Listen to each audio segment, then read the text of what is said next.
Hi friends, welcome to Biology Simplified Tamil. நான் உங்க சிந்தனாதன். Screen கிளியரா தெரியுதுங்களா? வாய்ஸ் கிளியரா கேக்குதுங்களா? Welcome all. ஸ்கிரீன் கிளியரா தெரியுதுங்களா? வாய்ஸ் கிளியரா கேக்குதுங்களா? அனைவருக்கும் கிறிஸ்மஸ் தின நல்வாழ்த்துக்கள். ஸ்கிரீன் அண்ட் வாய்ஸ் கிளியரா இருக்குங்களா? Welcome all. Welcome all to the live session. Screen கிளியரா தெரியுதுங்களா? வாய்ஸ் கிளியரா கேக்குதுங்களா? Good evening. கனெக்டிவிட்டிலாம் கரெக்டா இருக்குங்களா என் சைட்ல இருந்து? Good evening. Good evening. Screen and voice கிளியரா இருந்தா நம்ம கிளாஸ் ஆரம்பிச்சிடலாங்க. ஓகே, கிளாஸ் ஆரம்பிச்சிடலாம் கடகடன்னு. ஓகே, இந்த அரையாண்டு லீவுக்குள்ள ஹாலிடேஸ்க்குள்ள நம்ம இந்த யூனிட்டை முடிச்சுட்டு அடுத்த யூனிட் ஆரம்பிக்கணும். இப்போ நம்ம பார்ப்போம். ஸோ நம்ம ஆல்ரெடி டிரான்ஸ்கிரிப்ஷன் இன் ப்ரோகேரியாட்ஸ் வரைக்கும் பார்த்தாச்சு. இப்போ யூகேரியாட்ஸ்ல டிரான்ஸ்கிரிப்ஷன் எப்படி நடக்குது அப்படின்னு பார்க்க போறோம். ஏன்னா நல்லா கவனிச்சுக்கோங்க, ப்ரோகேரியாட்டுக்கும் யூகேரியாட்டுக்கும் என்ன டிஃப்ரென்ஸ். ப்ரோகேரியாட்ஸ்ல நமக்கு செல் இப்படி இருக்கு அப்படின்னா நேரடியா டிஎன்ஏ நியூக்ளியாய்டு அப்படின்னு இப்படி இருக்கும். there is no nuclear membrane, there is no nucleolus, இந்த மாதிரி ஜஸ்ட் டிஎன்ஏ இருக்கு. டிஎன்ஏவே சைட்டோபிளாசத்துல நேரா இருக்கு. அப்போ நமக்கு டிஎன்ஏல டிரான்ஸ்கிரிப்ஷன் நடக்குது அண்ட் டிரான்ஸ்கிரிப்ஷன் நடந்து வரக்கூடிய ஆர்என்ஏ மூலியமா டிரான்ஸ்லேஷன் நடக்குது. ஸோ டிரான்ஸ்லேஷனும் டிரான்ஸ்கிரிப்ஷனும் ஒரே பிளாட்ஃபார்ம்ல நடக்கிறது ப்ரோகேரியாட்ஸ்ல. பட் யூகேரியாட்ஸ்ல நியூக்ளியர் மெம்பரேன்ங்கிற ஒரு பவுண்டரியோட இருக்கக்கூடிய நியூக்ளியஸ்குள்ள டிரான்ஸ்கிரிப்ஷன் நடக்குது. நியூக்ளியஸை விட்டு எம்ஆர்என்ஏ, ஆர்ஆர்என்ஏ, டிஆர்என்ஏ சைட்டோபிளாசத்துக்கு வந்து சைட்டோபிளாசத்துல டிரான்ஸ்லேஷன் நடக்குது. ப்ரோகேரியாட்ஸ்ல டிரான்ஸ்கிரிப்ஷன் டிரான்ஸ்லேஷன் ரெண்டுமே சைட்டோபிளாசம். யூகேரியாட்ஸ்ல transcription inside the nucleus, translation in the cytoplasm. மறந்துடக்கூடாது. ஸோ அதனாலதான் இங்க தனித்தனியா கொடுத்துருக்காங்க ப்ரோகேரியாட்ஸ்க்கும் யூகேரியாட்ஸ்க்கும் transcription. In eukaryotes there are two additional complexities. There are at least 3 RNA polymerases. 3 RNA polymerase 1, RNA polymerase 2, RNA polymerase 3. But ப்ரோகேரியாட்டுக்கு ஒரே ஒரு RNA polymerase enzyme தான். RNA polymerase அப்படிங்கிறது RNA ப்ரொடக்ஷனுக்கு, RNA சிந்தசிஸ்க்கு ஹெல்ப் பண்றது. In the nucleus, nucleusல 3 types of RNA polymerases இருக்காங்க. In addition to the RNA polymerase found in the organelles. So organellesல இருக்கக்கூடிய RNA பாலிமரேஸை தாண்டி, organelles அப்படின்னா என்ன அர்த்தம், மைட்டோகாண்ட்ரியாக்குள்ள ஆர்என்ஏ பாலிமரேஸ் உண்டு, பிளான்ட்னா குளோரோபிளாஸ்டுக்குள்ள ஆர்என்ஏ பாலிமரேஸ் உண்டு. அதை தாண்டி 3 டைப்ஸ் ஆஃப் ஆர்என்ஏ பாலிமரேஸ் இருக்கு. there is a clear cut division of labor. இங்க அவங்களோட ஒர்க்கை கிளியரா பிரிச்சுக்கிறாங்க. யாரு? RNA polymerase 1, RNA polymerase 2, RNA polymerase 3. ஒவ்வொருத்தரும் ஒவ்வொரு ஒர்க் பிரிச்சுக்கிறாங்க. the RNA polymerase 1 transcribes rRNA. ஒரு ஸோ rRNAக்கு 1 ஞாபகம் வச்சுங்க, 1 rRNA. ஓகேயா? 1 rRNA. ஓகே, நெக்ஸ்ட் இந்த டயக்ராம் அப்புறம் எக்ஸ்பிளைன் பண்ணலாம். 28S, 18S, 5.S இந்த rRNAவையும் அவங்க தான் சிந்தசிஸ் பண்றாங்க. RNA polymerase RNA polymerase 1. அதுக்கடுத்து RNA polymerase 3 is responsible for transcription of tRNA, 5 srRNA, snRNA. snRNAங்கிறது small nuclear RNAs. So இந்த பிராக்கெட்டுக்குள்ள இருக்கிறது தான் கொஸ்டின்ல கேட்பாங்க. இது RNA polymerase 1ன்னு நோட் பண்ணி வைங்க. ஏன்னா இது கொஞ்சம் விட்டு இருக்கு, இடம் விட்டு இருக்கு, அதனால தான் எனக்கு கன்ஃபியூஸ் ஆச்சு. RNA polymerase 1 தான். rRNA பிராக்கெட்ல இருக்கிறது தான் முக்கியம். 28S rRNA, 18S, 5.8S RNA எல்லாம் சிந்தசிஸ் பண்றது. Okay, whereas the RNA polymerase 3 வந்து tRNA 3க்கு ஃபர்ஸ்ட் லெட்டர் T, 3க்கு ஃபர்ஸ்ட் லெட்டர் T ஞாபகம் வச்சுங்க. tRNA சிந்தசிஸ் பண்றது RNA polymerase 3. 5 srRNA, snRNA, SNனா small nuclear RNAs, இதையும் RNA polymerase 3 தான் சிந்தசிஸ் பண்ணுது.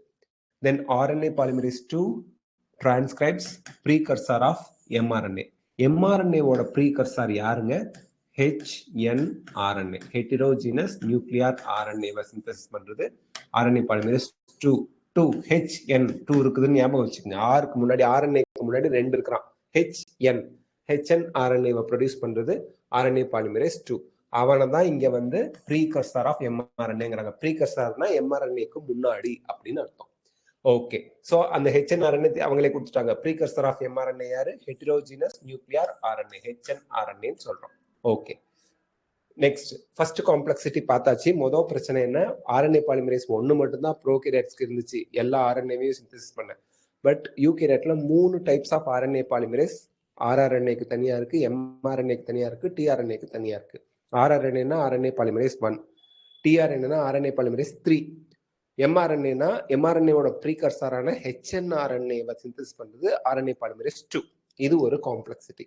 அடுத்து second complexity is that the primary transcripts contain both exons and introns. Primary transcript na hnRNA தான். hnRNA ல exons இருக்கும் introns இருக்கும். நமக்கு introns வேண்டாம். introns தான் இவன் இங்க சொல்றான். introns சொல்லல, hnRNA சொல்றான். hnRNA வந்து நான் ஃபங்க்ஷனல். அது ஃபங்க்ஷனலா மாறணும்னா இந்த இன்ட்ரான்ஸை ரிமூவ் பண்ணணும். எக்ஸான்ஸ் மட்டும்தான் எக்ஸ்பிரஸிங் சீக்வன்ஸ். ஸோ ஹெச்என்ஆர்என்ஏல எக்ஸான்ஸும் இருக்கு, இன்ட்ரான்ஸும் இருக்கு. அதனால hnRNA non functional. Hence it is subjected to the process called splicing. ஸ்லைசிங்னா கட் பண்றது, ஸ்ப்ளைசிங்னா தேவையில்லாத கட் பண்ணி, இந்த தேவையில்லாததெல்லாம் கட் பண்ணி தூக்கி போட்டுட்டு தேவையுள்ளதெல்லாம் ஜாயின் பண்ணி வச்சா அதுக்கு பேரு splicing. So hence it is subjected to a process called splicing where the introns are removed. Introns தேவையில்லை, interrupting sequence, and exons are joined in a defined order. தேவையான மாதிரி கரெக்டான ஆர்டர்ல எக்ஸான்ஸ் கம்பைன் ஆனாதான் அது போய் கரெக்டா தேவையான புரோட்டீனை சிந்தசிஸ் பண்ண முடியும். அதுதான் டிஃபைன்ட் ஆர்டர், ஒரு பர்டிகுலர் ஆர்டர்ல ஜாயின் பண்ணும். HNRNA undergoes additional processing called capping. cappingனா தலை, டெய்லிங் வாலு, அதுக்கு ஒரு தலையை ஆட் பண்ணணும், ஒரு வாலை ஆட் பண்ணணும் ஹெச்என்ஆர்என்ஏல. In capping, an unusual nucleotide methyl guanosine triphosphate, methyl guanosine triphosphate 3 பாஸ்பேட்டோட இருக்குது. இது வந்து கேப்ல போய் ஆட் பண்றாரு. மெத்தைல்னா குவானோசைனோட மெத்தில் குரூப் இருக்குன்னு அர்த்தம். Methyl guanosine triphosphate is added to 5' end of HNRNA. In tailing, adenylate residues, adenylate na adenylate acid தான், adenylate acid nucleotide தான் அதுவும், 200 to 300 are added at 3' end in the template independent manner. So template independent manner na என்ன அர்த்தம், DNA தான் template, அவன்ல இருந்து தான் RNA synthesis ஆகி வந்தான். இங்க 200 to 300 adenylate, adenylate acidோட இன்னொரு பேர் தான் adenylate, நியூக்ளியோடைட் தான் adenylate. அது ஆட் ஆகிறது வந்து அதுக்கு டெம்ப்ளேட் எதுவும் தேவையில்லை, அதுவே வந்து தானா ஆட் ஆயிக்கும். இதெல்லாம் PYQ நோட் பண்ணிக்கங்க. சரி, next it is the fully processed HNRNA. So இப்போ HNRNA ஃபுல்லா ப்ராசஸ் ஆயிடுச்சு. எப்படி ஃபுல்லா ப்ராசஸ் ஆனிச்சு, முதல்ல இன்ட்ரான்ஸ் எல்லாம் தூக்கி போட்டுட்டு எக்ஸான்ஸ் மட்டும் டிஃபைன்டு மேனர்ல ஜாயின் ஆனிச்சு. அடுத்து கேப்பிங்ல மெத்தைல் குவானோசைன் ட்ரைபாஸ்பேட் ஆட் ஆனிச்சு. டெயில்ல 200 to 300 அடினைலேட், AA பாலி ஏன்னு சொல்லுவாங்க, மெனி ஏ அடினைலேட் வந்து ஆட் ஆனிச்சு. இப்போ இதுக்கு பேரு processed HNRNA, now called mRNA. இந்த 3 ஸ்டெப்பும் முடிஞ்சிருச்சு அப்படின்னா அதை வந்து mRNA, மெசஞ்சர் RNAன்னு சொல்லுவாங்க. That is transported out of the nucleus for translation. So mRNA தான் நியூக்ளியஸை விட்டு வெளியே வரும். HNRNA ஒரு காலத்திலையும் நியூக்ளியஸை விட்டு வெளியே வர முடியாது, வாய்ப்பே இல்லை. ஞாபகம் வச்சுக்கோங்க. கனெக்ஷன்லாம் கரெக்டா இருக்கா, உங்களுக்கு தெளிவா தெரியுதா? சாட் பாக்ஸ்ல சொல்லுங்க யாராவது, கனெக்ஷன்லாம் கரெக்டா இருக்கா, தெளிவா கிளாஸ் போய்கிட்டு இருக்கா, வீடியோ கிளியரா தெரியுதா உங்களுக்கு? சாட் பாக்ஸ்ல ஒரு வார்த்தை டைப் பண்ணி போடுங்க எஸ்ன்னு, நம்ம கண்டினியூ பண்ணுவோம். நான் பேசுறது தெளிவா கேக்குதா, பாடம் நடத்துறது தெளிவா கேக்குதா? சாட் பாக்ஸ்ல ஒரு குரல் கொடுங்க எஸ் அப்படின்னு. இல்ல நெட்வொர்க் கட் ஆயிடுச்சா? அப்பப்ப நெட்வொர்க் வேற கட் ஆயிடுது. ஓகே ஓகே, தேங்க்யூ, எஸ்ன்னு சொல்லிட்டீங்க, ரொம்ப சந்தோஷம். அப்பப்ப நான் செக் பண்ணிக்கிறேன் இதை. The significance of such complexities is now beginning to be understood. So 2 complexity சொல்லியிருக்காங்க. ஒன்று வந்து 3 டைப் ஆஃப் RNA பாலிமரேஸ் வேணும், RNAக்கு தனி, mRNAக்கு தனி, tRNAக்கு தனி. ரெண்டாவது வந்து HNRNA, அது வந்து நான் ஃபங்க்ஷனலா இருக்கும், ப்ராசஸ் ஆகி mRNA மாறினாதான் ஃபங்க்ஷனலா மாறும். இந்த 2 காம்ப்ளெக்சிட்டிஸ் யூகேரியாட்ஸ்ல இருக்கு. இந்த காம்ப்ளெக்சிட்டிஸோட முக்கியத்துவம், significance of such complexities is now beginning to be understood. The split gene arrangements, split geneனா ஒன்றும் இல்லை, எக்ஸான் அப்புறம் இன்ட்ரான், அப்புறம் எக்ஸான், இன்ட்ரான், எக்ஸான், இன்ட்ரான். இன்ட்ரான் எல்லாம் எக்ஸ்பிரசிங் சீக்வன்ஸை தனித்தனியா கட் பண்ணி வச்சிருக்கலையா, அதான் ஸ்பிளிட் பண்ணி வச்சிருக்கா, அதான் ஸ்பிளிட் ஜீன். என்ட்ரான்ஸை ரிமூவ் பண்ணிட்டு அப்புறம் எக்ஸான்ஸ் மட்டும் ஜாயிண்ட் ஆயிருக்குதா, இதை தான் நம்ம வந்து ஸ்பிளிட் ஜீன்னு சொல்றோம். The split gene arrangement represents probably an ancient feature of the genome. என்ன சொல்றாங்க, ஒரு காலத்துல இந்த இன்ட்ரான்ஸ் எல்லாம் எக்ஸ்பிரசிங் சீக்வன்ஸா இருந்திருக்கும். நமக்கு ரெக்கை இருந்து பறந்திருக்கலாம், பெரிய உருவமா ஹல்க் மாதிரி இருந்திருக்கலாம். இதெல்லாம் சும்மா கற்பனையில ஜஸ்ட் ஒரு கெஸ். பட் அந்த இன்ட்ரான்ஸ்லாம் ஒரு காலத்துல எக்ஸ்பிரசிங் சீக்வன்ஸா தான் இருந்திருக்கும். இப்பதான் அது எக்ஸ்பிரஸ் ஆகல அப்படிங்கிற ஒரு ஏன்ஷியன்ட் ஃபீச்சர் ஆஃப் த ஜீனோமா இருக்க வாய்ப்பு இருக்கு. பழங்காலத்துல அது எக்ஸ்பிரஸ் ஆகிட்டு இருந்திருக்கலாம், இப்ப இல்ல. The presence of intron is reminiscent, மிச்சம் மீதி of antiquity, அந்த காலத்துல இருந்த கேரக்டர்ஸோட மிச்சம் மீதி. And the process of splicing represents the dominance of RNA world. So splicing நடந்துதான் தேவையில்லாத சீக்வன்ஸ் வெளியே போயிட்டு தேவையான சீக்வன்ஸ் மட்டும் ஜாயிண்ட் ஆகுது. அப்போ RNA வேர்ல்டு தான் ஒரு காலத்துல டாமினண்டா இருந்திருக்கும். In recent times, the understanding of RNA and RNA-dependent processes in the living system have assumed more importance. So, RNA-வை பத்தி நம்ம புரிஞ்சுக்கணும். RNA-dependent process-னா translation. இது ரெண்டும் நம்ம புரிஞ்சுக்க வேண்டியது ரொம்ப ரொம்ப இம்பார்ட்டன்ட். ஓகேங்களா? More importance. RNA-dependent process-ங்கிறது translation தான். இப்போ இந்த டயக்ராம் அண்டர்ஸ்டாண்ட் பண்ணிக்கிட்டு ஜெனட்டிக் கோட் படிக்கலாம். இப்போ இந்த டயக்ராம்ல என்ன இருக்கு, நம்ம அங்க தியரியில படிச்சது தான் இருக்கு. யூகேரியாட்ல எப்படி டிரான்ஸ்கிரிப்ஷன் நடக்குதுன்னு இருக்கு. இது நடக்கிற இடம் நியூக்ளியஸ், மறந்துடாதீங்க. ப்ரோகேரியாட்ல நடக்கிற இடம் சைட்டோபிளாசம், யூகேரியாட்ல நடக்கிற இடம் வித்தின் நியூக்ளியஸ். நியூக்ளியஸ்குள்ள டிஎன்ஏ ஒரு பர்டிகுலர் ரீஜன்ல ஓப்பன் அப் ஆகுது. இங்கேயும் இனிஷியேஷன், இலாங்கேஷன், டெர்மினேஷன் முறையில தான், அந்த 3 ஸ்டெப்ல தான் நமக்கு டிரான்ஸ்கிரிப்ஷன் நடக்குது. முதல்ல வந்து நமக்கு RNA பாலிமரேஸ் அந்த ப்ரமோட்டார் ரீஜன்ல போய் பைண்ட் ஆகும்போது இனிஷியேட் ஆகும். அதுக்கப்புறம் RNA பாலிமரேஸ் மூவ் ஆக இந்த டிஎன்ஏ ஓப்பன் அப் ஆகும். டெம்ப்ளேட் ஸ்ட்ராண்ட்ல இருந்து RNA-வை அது சிந்தசிஸ் பண்ணிக்கிட்டே போகும். இந்த மாதிரி டிரான்ஸ்கிரிப்ஷன் முடிஞ்சதுக்கு அப்புறம் நமக்கு வந்து பாத்தீங்க அப்படின்னா டெம்ப்ளேட் ஸ்ட்ராண்ட் 3' to 5' இருக்கும். இந்த பிங்க் கலர்ல இருக்கிறது டெம்ப்ளேட் ஸ்ட்ராண்ட். ஓகே, இப்போ HNRNA ஃபார்ம் ஆகி வந்துருச்சு. இந்த HNRNA-ல உங்களுக்கு இன்ட்ரான்ஸும் இருக்கு, எக்ஸான்ஸும் இருக்கு. ஸோ இந்த இன்ட்ரான்ஸ் எல்லாம் கட் பண்ணி ரிமூவ் பண்ணிட்டு எக்ஸான்ஸ் மட்டும் ஜாயிண்ட் ஆகிற ப்ராசஸ்க்கு பேரு ஸ்பிளைசிங். இந்த ஸ்பிளைசிங் நடக்கும் போதே 5' எண்டில் மெத்திலேட்டட் குவானோசைன் ட்ரைபாஸ்பேட் அப்படிங்கிறது கேப்பிங்ல ஆட் ஆகுது.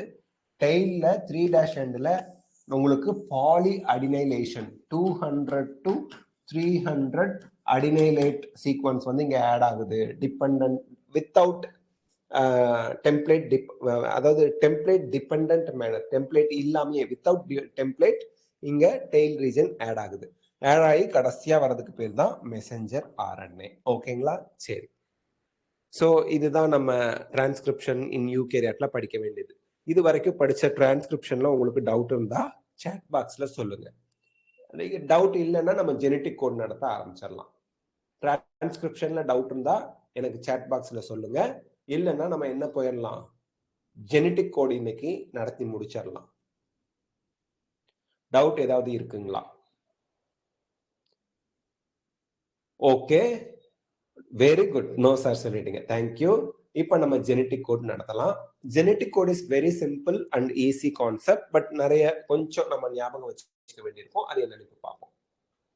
Okay, during replication and transcription, a nucleic acid was copied to form another nucleic acid. இதுல என்ன சொல்றாங்க, ரெப்ளிகேஷன் அப்ப டிஎன்ஏல இருந்து டிஎன்ஏவே காப்பி ஆகுது. சரி, டிரான்ஸ்கிரிப்ஷன்ல டிஎன்ஏல இருந்து ஆர்என்ஏ காப்பி ஆகி வருது.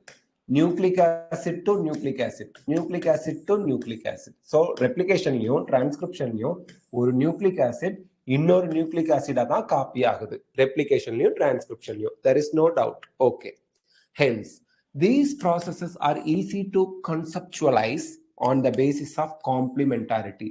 அப்ப ரெப்ளிகேஷன்னா என்ன சொல்வேன் நானு, அடினைன் இருந்தா தைமின் வரும். குவானைன் இருந்தா சைட்டோசின் வரும். சைட்டோசின் இருந்தா குவானைன் வரும்.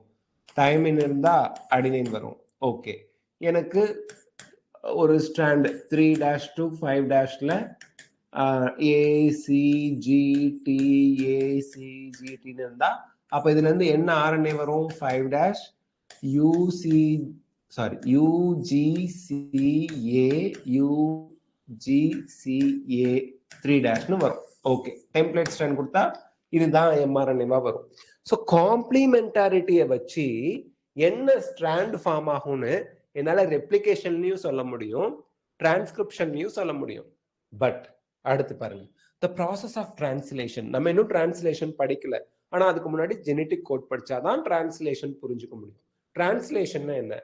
mRNA, RNA, tRNA யூஸ் பண்ணி ரைபோசோம்ல புரோட்டீன் சிந்தசிஸ் நடக்கிறத தான் நம்ம டிரான்ஸ்லேஷன் சொல்லுவோம். ஸோ புரோட்டீன் சிந்தசிஸ் அப்போ the process of translation requires transfer of genetic information from a polymer of nucleotides to synthesize polymer of amino acid. இங்க பாருங்க, nucleic ஆசிட்ல இருந்து நியூக்ளிக் ஆசிட் வந்தது ரெப்ளிகேஷன் அண்ட் டிரான்ஸ்கிரிப்ஷன். அதே நியூக்ளிக் ஆசிட்ல இருந்து அமினோ ஆசிட் வரது translation. So nucleic acid to nucleic acid complementary base pairing, no issue. But nucleic ஆசிட்ல இருந்து அமினோ ஆசிட் வந்தா காம்ப்ளிமெண்டரி பேஸ் பேரிங் செல்லாது. அப்ப இங்க என்ன இருக்கு? அப்ப எக்ஸ்ட்ராவா நம்ம படிக்கணும்.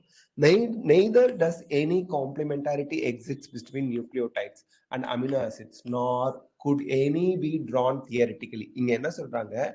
அமினோ ஆசிட்க்கும் நியூக்ளிக் ஆசிட்க்கும் இடையில காம்ப்ளிமெண்டாரிட்டிலாம் கிடையாது. நான் அடினைன்னா தைமின் வரும், குவானைன்னா சைட்டோசின் வரும் சொல்ல முடியாது. ஏன்னா இந்த நியூக்ளியோடைடு இருந்தா இந்த அமினோ ஆசிட் வருங்கிற காம்ப்ளிமெண்டாரிட்டி கிடையாது. அந்த மாதிரி ஒண்ணு இல்லை. நெய்தர் நார்னா இதுவும் இல்லை இதுவும் இல்லை. தியரிட்டிக்கலாவும் நீங்க சொல்ல முடியாது. இப்படி இருந்தா அப்படி, அப்படி இருந்தா இப்படின்னா தியரிட்டிக்கலா, அதாவது வார்த்தைகளாலையும் சொல்ல முடியாது. அப்ப என்னதான் பண்றது? There existed ample evidences though to support the notion that change in nucleic acids, அதாவது genetic material, were responsible for change in amino acid in protein. So nucleic acidல இருந்து காம்ப்ளிமெண்டாரிட்டியை வச்சு எந்த அமினோ ஆசிட் வருதுன்னு சொல்ல முடியாது.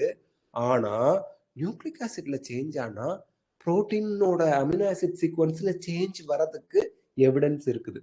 அப்போ சர்டன் கோட் இருக்குது.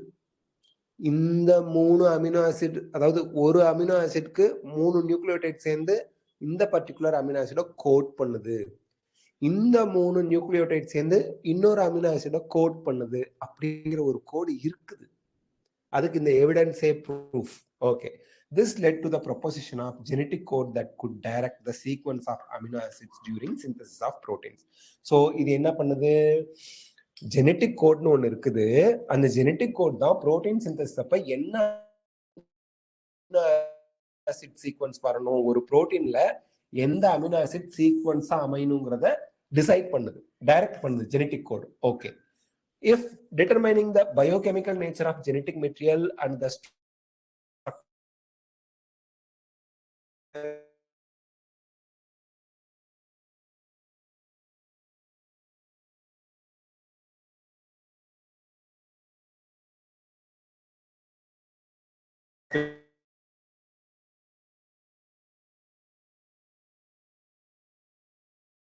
இருந்துச்சுங்க சார் அப்படின்னீங்க நீங்க, பரவாயில்ல. So material and the structure of DNA double helical structure, base pairing இருக்குது, லொட்டு லொசுக்கு. ஓகே, அதோட டிஸ்டன்ஸ் எவ்வளோ, பிச் எவ்வளோ, 3.4, 0.34, 2 நியூக்ளியோடைடுக்கு இடையில இருக்க சீக்வன்ஸ், அதோட டிஸ்டன்ஸ், அதெல்லாம் படிச்சோம். இதெல்லாம் மோஸ்ட் சேலஞ்சிங், வெரி எக்ஸைட்டிங் ஆகும் இருந்துச்சு. The proposition of deciphering of genetic code were most challenging. ஆனா டெசிஃபரிங்னா எக்ஸ்பிளைன் பண்றது, டீடைல் பண்றது, டிரைவ் பண்றது. ஜெனட்டிக் கோடை டிரைவ் பண்றது ரொம்பவே சவாலாக, ரொம்ப சேலஞ்சிங்கா இருந்தது நம்ம சயின்டிஸ்டுக்கு. In a very true sense it required involvement of scientist from several discipline. இங்க டிசிப்ளின்ங்கிறது பிரான்ச் ஆஃப் சயின்ஸ். பிசிசிஸ்ட் வேணும், பிசிக்ஸ் சயின்டிஸ்ட். ஆர்கானிக் கெமிஸ்ட் வேணும், கெமிஸ்ட்ரி சயின்டிஸ்ட். பயோ கெமிஸ்ட் வேணும், ஜெனட்டிசிஸ்ட் வேணும். ஸோ இந்த 4 ஃபீல்ட்ல இருந்து நமக்கு எக்ஸ்பர்ட்ஸ் வேணும். It was George Gamow, neat question. George Gamow, a physicist who argued that since there are only 4 bases and if they have to code for 20 amino acids, the code should constitute a combination of bases. So there are only 20 amino acids. அது நமக்கு தெரியும். உலகத்துல இது வரைக்கும் 20 amino acids இருக்கு. இந்த 20 amino ஆசிட்ஸை code பண்றதுக்கு எத்தனை பேசஸ் இருக்கு? Nitrogen base, adenine, guanine, cytosine, thymine. So இந்த நாளும் ஒன்னு ஒரு அமினோ ஆசிடை கோட் பண்ணுதுன்னு வச்சுக்கோங்களேன், 1 2 3 4 அமினோ ஆசிட் தான் இருக்கும், வாய்ப்பு இல்லை. சரி, 2 சேர்ந்து ஒரு அமினோ ஆசிடை கோட் பண்ணுதுன்னா ஏஜி 1, ஜிசி 2, சிடி 3, டிஏ 4, அப்பயும் 4 தான் வருமா? ஓகே, 2 காம்பினேஷன்ல ஏஜி ஏஏ, ஜிசி ஜிஜி, இப்படி பார்த்தா 16 வரலாம். 2 கோட் பண்ணிச்சுன்னு வச்சுங்களேன், 4^2னா 16 வரலாம். ஏஜி ஏஏ சிசி டிடி அந்த மாதிரி 2 காம்பினேஷன்ல சேர்ந்தா 16 வரலாம். ஆனா நமக்கு எத்தனை இருக்கு? 20 அமினோ ஆசிட் இருக்கு. அப்ப 2 சேர்ந்து வர வாய்ப்பு இல்லை. He just suggested that in order to code for all 20 amino acids, the code should be made of 3 nucleotides. ஏன் 2 கிடையாது?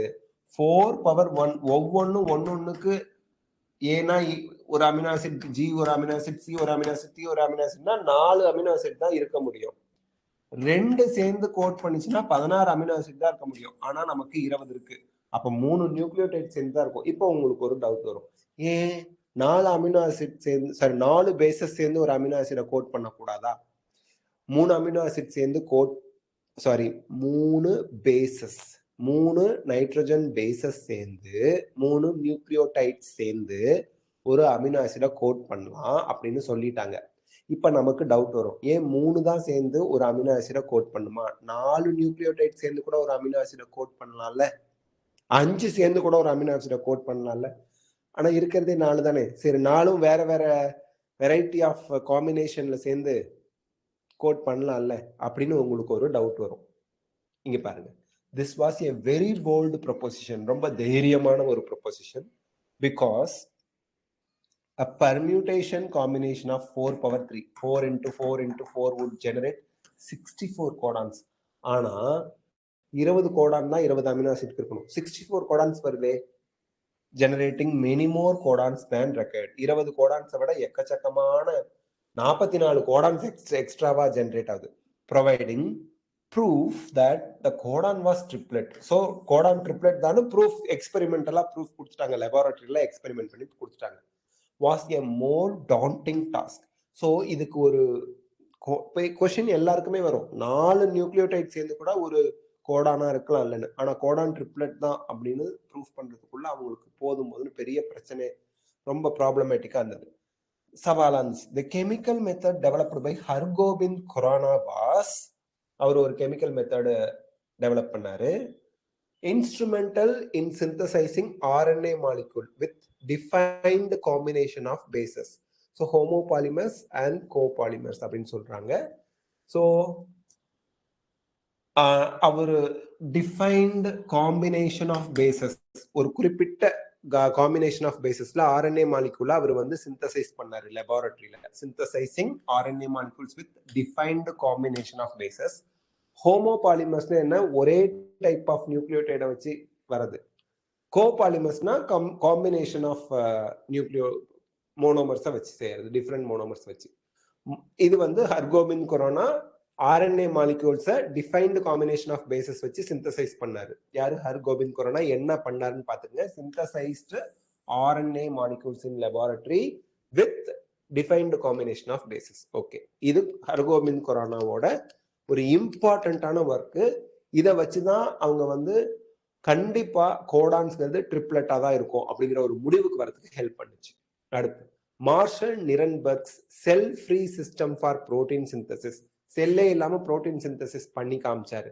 Finally help the code to be deciphered. So codon triplet தான் அப்படிங்கிறத எக்ஸ்பிளைன் பண்றதுக்கு மார்ஷல் நிரன்பர்கோட cell free system for protein synthesis, செல்லுக்கு வெளியில protein சிந்தசிஸை பண்ணி காமிச்சது ரொம்ப ஹெல்ப்ஃபுல்லா இருந்துச்சு. செவரா-ஒகாவ் என்சைம் பாலிநியூக்ளியோடைட் பாஸ்பரிலேஸ், இந்த இடத்துல கொஸ்டின் கேட்பாங்க, பார்த்துக்குங்க. சிவெரோ ஒகாவ் என்சைம் அப்படிங்கிறது அதோட scientific or chemical name polynucleotide phosphorylase was also helpful in polymerizing RNA with defined sequence in a template independent manner. Enzymatic synthesis of RNA சொல்லுவோம். அதுக்கு ஹெல்ப் பண்ண enzyme Severo Ochoa enzyme polynucleotide phosphorylase. NEET 2026 expected question note பண்ணுங்க. சரி, so template independent mannerல இது நடக்குது சொன்னாரு. Finally a checkerboard for genetic code was prepared which is given in table 5.1. இந்த George கேமோ ஞாபகம் வச்சுக்கோங்க, அவர் தான் ஜெனட்டிக் கோட ப்ரப்போஸ் பண்ணது. த்ரீ நியூக்ளியோடைட் சேர்ந்து ஒரு ஜெனட்டிக் கோடான ஃபார்ம் பண்ணுதுன்னு. அதெல்லாம் சப்போர்ட் பண்ணது ஹர்கோபிந்த் குரானா. ஆர்என்ஏ மாலிக்யூலை லெபார்டரியில டிஃபைன்டு காம்பினேஷன் ஆஃப் பேசஸ் வச்சு சிந்தசைஸ் பண்ணாரு, உருவாக்குனாரு. Marshall Nirenberg cell free system for protein synthesis. அவர் வந்து ஆர்என்ஏ மாலிகுலை ப்ரிப்பேர் பண்ணார். யார்? ஹர்கோபிந்த் குரானா. மார்ஷல் நிரன்பர்க் செல்லுக்கு வெளியில புரோட்டீன் சிந்தசிஸ் பண்ணி காமிச்சிட்டாரு. அதுக்கடுத்து செவரோ ஒகாவ் என்சைம் தான் நமக்கு வந்து பாலிமரைசிங் ஆர்என்ஏ வித் டிஃபைன்ட் சீக்வன்ஸ். இந்த ஹர்கோபிந்த் குரானாவுக்கு ஆர்என்ஏவை டிஃபைன்டு சீக்வன்ஸ், அதாவது டிஃபைன்டு காம்பினேஷன் ஆஃப் பேசஸ் தான் இங்க டிஃபைன்டு சீக்வன்ஸ்னு கொடுத்துருக்காங்க. வித்தவுட் டிஎன்ஏ டெம்ப்ளேட் இல்லாம நமக்கு லெபார்டரியில ஆர்என்ஏ மாலிகுலை சிந்தசிஸ் பண்றதுக்கு ஹெல்ப் பண்ண enzyme Severo Ochoa enzyme, polynucleotide பாஸ்பாரிலேஸ் enzyme. ஞாபகம் வச்சுங்க. ஸோ அதுக்கப்புறம் இப்போ நம்ம பார்க்க போறது checker board genetics. So checker board எப்படி இதுக்கு ப்ரிப்பேர் பண்ணாங்க? ரொம்ப சிம்பிள். அந்த ஆர்டரை ஞாபகம் வச்சுக்கோங்க. யூசிஏஜி ஆர்டர் மாறல. யூசிஏஜி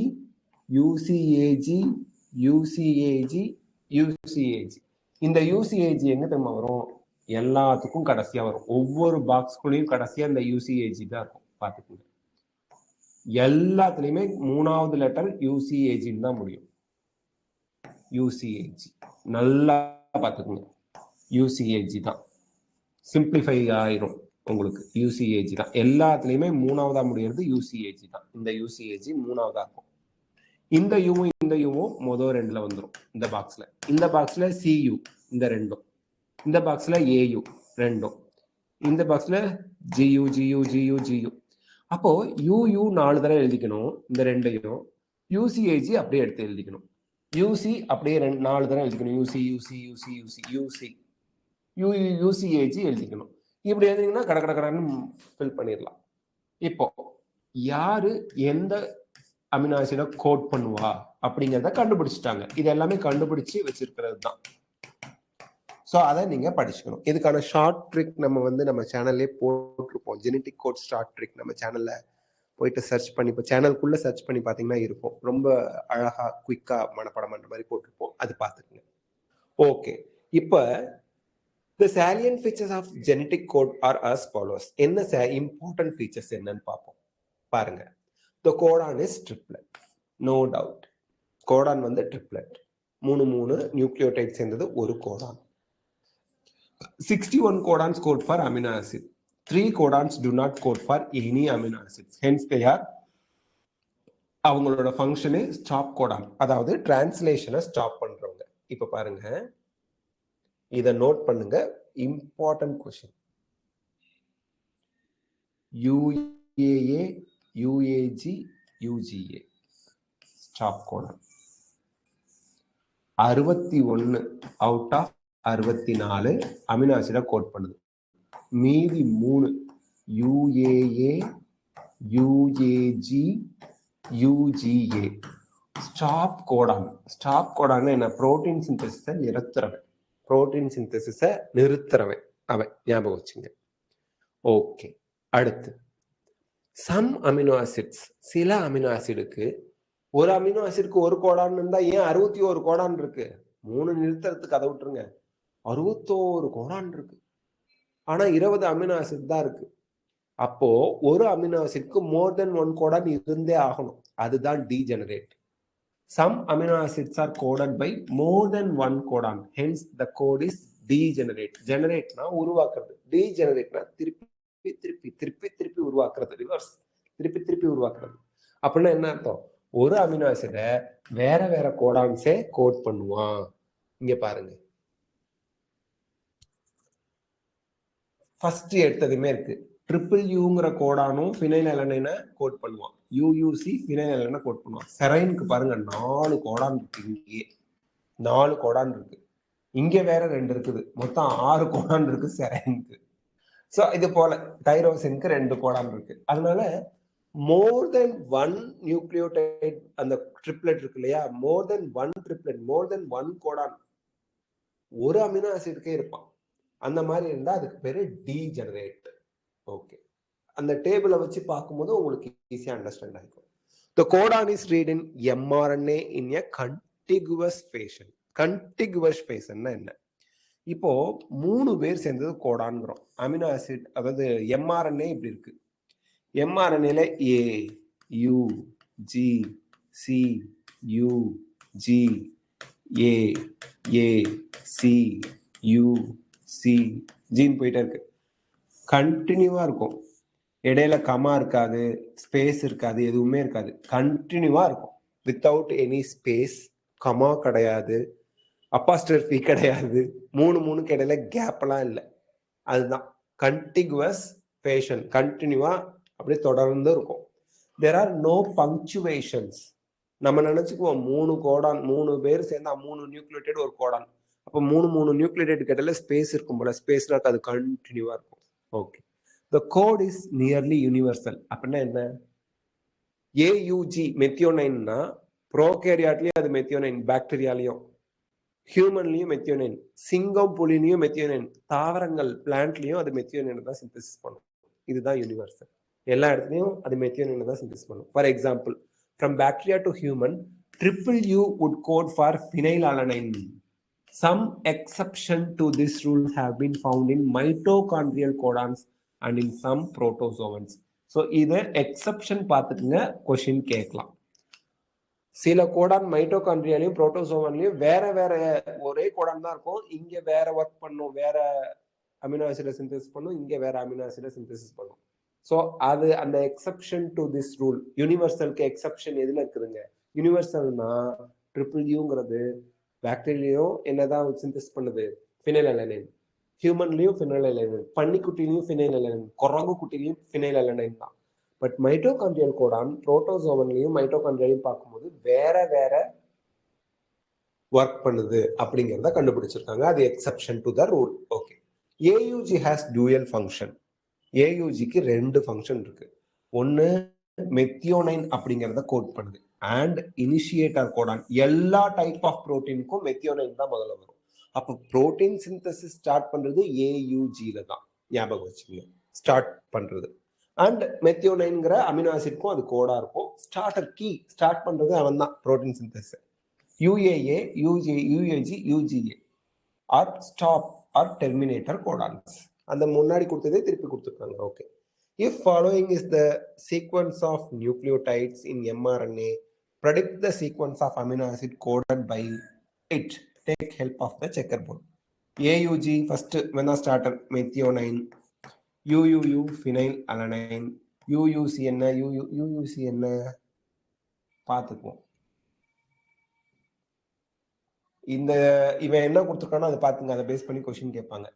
UUC ஃபினைல் அலனைன் தான், எல்லாமே ஃபினைல் அலனைன் தான், எல்லா ஃபினைல் அலனைன் இதிலே கொடுத்துட்டாங்க. அட கடவுளே, ஆன்சரே கொடுத்துட்டாங்க. Now try the opposite. Following is the sequence of amino acid coded by an mRNA. Predict the nucleotide sequence in the RNA. So இப்போ இந்த இடத்துல தான் டீஜெனரேட்டார் அதை சொல்றான். இப்போ மெத்தியோனைன் நம்ம கரெக்டாக சொல்லிடுவோம், ஏயூஜி. இப்போ எல்லாத்துக்குமே UUU ட்ரிபிள் யூ போடலாம், எல்லாத்துக்குமே UUC போடலாம், இல்லை பாதிக்கு ட்ரிபிள் யூ பாதிக்கு UUC போடலாம். ஸோ இங்கே தான் நமக்கு அந்த டீஜெனரசியை அவன் ப்ரூஃப் பண்றதுக்கு, எக்ஸ்பிளைன் பண்றதுக்காக ரெண்டையும் தலைகீழா பண்ணி பாருங்க அப்படின்னா. Do you face any difficulty in predicting the opposite? Yes. Triple U phenyl அலனைனுக்கு ட்ரிபிள் யூ போடுறதா அல்லது UUC-ஆங்கிறத கண்டுபிடிக்க எனக்கு கஷ்டமா இருக்கு. Can you now correlate which 2 properties of genetic code you have learned? Initiator codon AUG மெத்தியோனைனை கோட் பண்ணுது, degenerate அப்படிங்கிற ரூலை நான் படிச்சிருக்கேன் அப்படிங்கிறது. Okay, mutations and genetic code நாளைக்கு பார்க்கலாம். ஓகேங்களா? இன்னைக்கு நடத்துனதுல உங்களுக்கு ஏதாவது டவுட் இருக்கா? ஸ்கிரீன் இஸ் நாட் விசிபிளா? எப்ப இருந்து? ஐயோ, இப்பவும் ஸ்கிரீன் நாட் விசிபிளா? இப்ப விசிபிளா இருக்குங்களா? Now okay okay. சரி, இன்னைக்கு நம்ம கிளாஸ் முடிக்கிறோம். ஓ, நான் மறைச்சுக்கிட்டனோ? சரி, இப்போ இது வரைக்கும் நடத்துனதுல ஏதாவது உங்களுக்கு டவுட் இருக்கா? மீதி நாளைக்கு பார்ப்போம். ஓகேங்களா? ஹாஃப் அன் ஹவர் தான் கிளாஸ் வச்சிருக்கோம். நாளைக்கு மீதி பார்ப்போம். ஃபியூ மினிட்ஸ் அப்படி இருந்துச்சு. ஓகேப்பா, அந்த ப்ராப்ளம் இல்லாம நான் பார்த்துக்கிறேன். ஓகே, நாளைக்கு நம்ம கிளாஸ் வச்சுக்கலாம். Thank you so much. Take care. C you all. Thank you.